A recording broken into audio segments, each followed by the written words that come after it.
Hello, everybody. Chief Meteorologist Tim Buckley with you. It's 8 o'clock here on our Tuesday evening, and we've got a weather impact alert. So we like to give you regular updates to let you know how things are going along, what you should plan for until it's all over. So going to be with you the next 10 or 15 minutes to chat about the storms that have already rolled through, but more importantly, what we could still be looking at as we go down the line over the next couple of hours. And still a pretty busy radar that we're keeping an eye on to the north of us. So let's get right to it.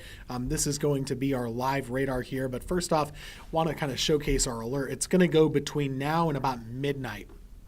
Reason is showers and storms, some damaging wind gusts are all possible. And we're still seeing that this radar is really worth tracking up to our north. And boy, has it been a wild day, not just for us, but what I'm going to do here before we kind of dive into the details, let's kind of go back over the last 12 hours. This is going to go back way before we got involved, but over the last 12 hours of time, it's just been nuts to kind of see what's been going on. Round after round of bad storms rolling over the eastern part of the country. And if we kind of just focus on this area, you'll notice there's one round, there's another round, here's another round. They're all just following the same path. And we're at the end game now, at least, where this is going to be the last one that we're tracking, at least for tonight. We might do it again the next couple of days, but for tonight, this will be the end of it. Now, what is it doing?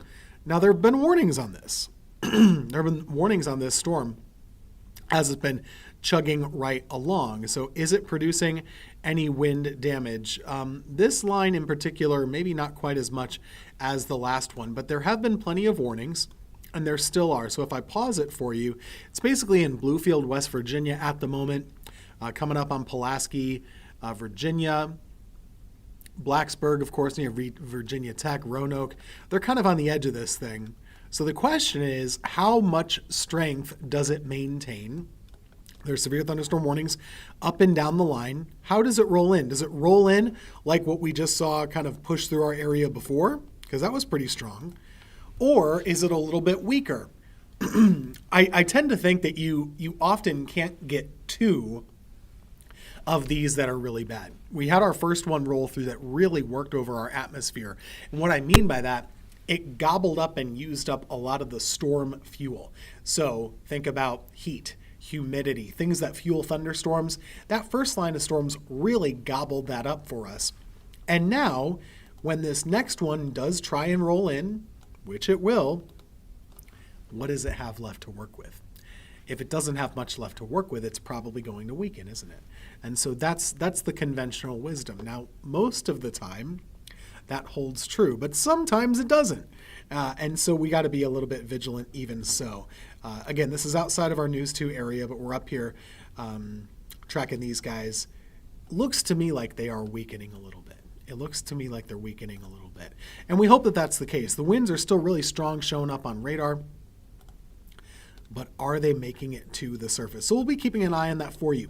In the meantime, we still have some regular old, nice, gentle rain pushing through our area. Nothing wrong with that. We enjoy a little bit of rain as we are still in a drought, but conditions are perfectly calm. There's nothing bad happening in our area right now. Everything's fine. What's cool, that's a neat shot, isn't it? You'll notice, see a little bit of that steam almost in between the trees. And kind of just a little bit of that condensation. On a day like today, it's so humid out there. These rain showers that work you over really cools it down. So if you look at the current temperatures, we've made a lot of progress. It's only 70 degrees in Asheboro, 73 in Greensboro. That's a big change, right? We were in the 90s earlier today. I believe it was in the mid-90s for some of us. So it was a hot afternoon, 92, 93, depending on where you are. Now, earlier, these storms that caused us to cool down, they packed a real punch. Take a look at this. This is hail over in the Asheville area. Pretty intense to see that. So what that's doing is that came in with those stronger storms earlier, and a lot of these hailstones, not big enough to cause damage, but big enough to certainly be noticeable. Making all kinds of racket. The rain was really heavy. We had a ton of lightning as well. In fact, I'm curious. Let me load this up here and bear with me because it always takes me a few minutes to figure out how to do this. But what I want to know, and I'm hoping you want to know as well, how many lightning strikes have we had in the Carolinas over the last 24 hours? This is going to be a map that gets very, very busy, and it'll take a second, well, probably a couple minutes for it to load. But we're going to let it do it. So this is going to be over the last 24 hours. What are we looking at for lightning? It's a lot. It's a lot. So it looks like on this view, we've got ourselves over 3,000 locally. A lot of lightning strikes. And then across the state, it's more like 20,000, right? And then around our domain that we can track here, we don't get the whole country. We got to pay more for that. But in any case, right across the Carolinas itself, it's about 30,000 lightning strikes over the last day. Pretty impressive. So it's a lot of lightning. Question, of course, is where do we go from here? Now, it looks like we're getting new warnings. Allegheny County. So let's check that out. So what they're doing up here, they are expanding these warnings bit by bit. So the strong storms over here coming out of Virginia, they're going to be continued into North Carolina. So these warnings keep on getting expanded a little bit. There's also a severe thunderstorm watch. A watch means that your conditions are favorable for severe thunderstorms. So they have one of these for parts of our area. Not everybody, but parts of our area, they have this severe thunderstorm watch. Stokes, Surrey, Yadkin, Wilkes, all the mountains, all of Virginia. Now, it goes all the way until 2 a.m. Don't freak out when you hear that. It doesn't necessarily mean that we're going to have bad weather all the way through 2 a.m. I really don't think we will. Why is that? Well, the reason why is that the bad storms are already like 50 miles away. So we're not going to have bad weather all night long. It's just going to be this additional line, and that would be about it. So it will get canceled before 2 a.m. They like to leave a lot of pad on these things. Let's take a look at what the models are thinking, though. And I hesitate to show you too much because they've been pretty poor. It has these showers and storms approaching the mountains. Now remember, we just showed you these. This is at 10 o'clock. This is too slow. This is probably going to be closer to 9 o'clock. So let's subtract about an hour to what we're looking at. It has most of these showers and storms in the western counties between now and 11 p.m. And then by midnight, pretty much everybody is winding down. So indications are, hopefully, that most of this should be fizzling out overnight.